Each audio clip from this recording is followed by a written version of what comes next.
Ayun no, good day mga mga sir. For today's video, wala muna tayong yellow basket dyan sa baba ha. Tayo'y magtinda muna nitong ating number 1 naman talagang paninda. Bago nga tayo magsimula, baka naman pwedeng palambing, papuso naman itong video ko at pakishare na rin po, diba? Sa mga naghahanap ng quality tinapat daing, yung masarap na, maganda pa, parang ako ay yung paninda po pala namin, baka eto na ang hinahanap nyo, Henro's Smoke and Dried Fish. Dito sa amin, sigurado at garantisado na quality talaga ang makukuha nyo. Located nga po pala kami dito sa Rosario, Cavite. Sa mga naghahanap ng paninda, pampasalubong o bahala na kayo kung saan nyo dadalhin, pang ulam, ay baka ito na ang bet nyo. Hanapin nyo lang po ako, i-PM nyo po ako, Rosie Sanoria. Ayan, naka-flash na po sa screen nyo ha.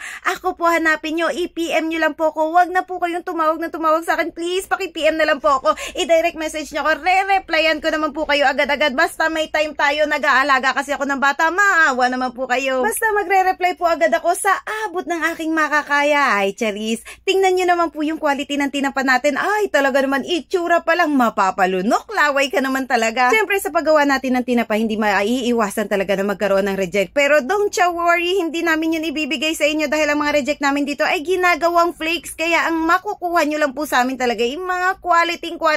Kung talagang may season na wala talagang makukuhang magandang galunggong, dun po magsasabi naman kami in advance na ganito ang itsura na makukuha nyo galunggong. Pero madalas naman po ganyan, kasing ganda, kasing kinis ko, parang pinabiki belo. O tignan nyo naman po talaga dito sa paggawaan namin, diba? Ay, napakausok, akala mo laging nasa langit ka talaga. Oh, yan talaga yung nagpapasarap sa tinapa natin, diba? Purong usok lang po siya, walang halong food coloring yan. Hindi natin nilalagyan ng pangkulay yung ating mga tinapa. Purong usok lang po talaga nagpapakulay dyan. Tapos sasabihin ng iba, ayaw nila ng tinapa kasi lasang usok. Kaya nga po smoke fish yan eh. Alam nga naman po maglasak at tambutso yan. Lasang usok po talaga yan. Hay, ang hirap naman talaga ipaliwanag, diba? Pero subukan nyo na lang po talaga. Ang sarap ng ating tinapa. Ay, talaga naman, hindi kami mapapahiya sa inyo. Kung gagawin yung paninda to, ipapasalubong nyo. Ay, bet na bet. Pag pinasalubong nyo to, eto at eto na talaga ang hihingin lagi sa inyo. Oy, nakita nyo naman po yung ating mga salinyasi dito, diba? Ang quality naman po talaga. Lahat na lang talaga quality. Tignan nyo naman yung daing natin talaga. Binibigay po talaga namin yung magaganda sa inyo. Then yung mga reject, ay kami na lang po ang nagde-dispose nun kahit binabargain na lang namin. Kaya wag na po kayong mahiyang magtanong. Libre lang po ang magtanong. I-PM nyo lang po ako ha. Ayan, naka-flash po sa screen nyo kung saan po kayo mag-PM. Mag-PM lang po kayo sa akin. Okay, re-replyan ko po kayo agad-agad basta wala po ako sa galaan. Cherry, so tignan nyo naman po yung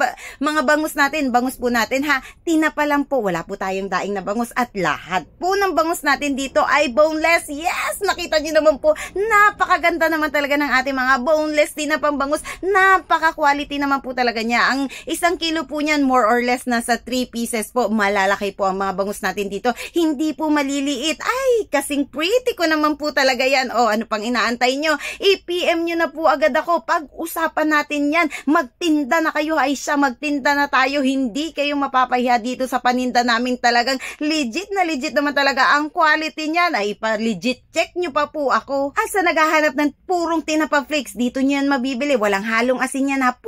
Purong tinapa lang po talaga yan. Yan yung mga reject natin. Ginagawa nating tinapa flakes. Kaya ano pang inaantay nyo? I-PM nyo na lang po ako. Dito po yan sa Henro's Smoke and Dried Fish. Sigurado at garantisado. Laging masarap at bago at fresh na parang ako. Cherry, salamat!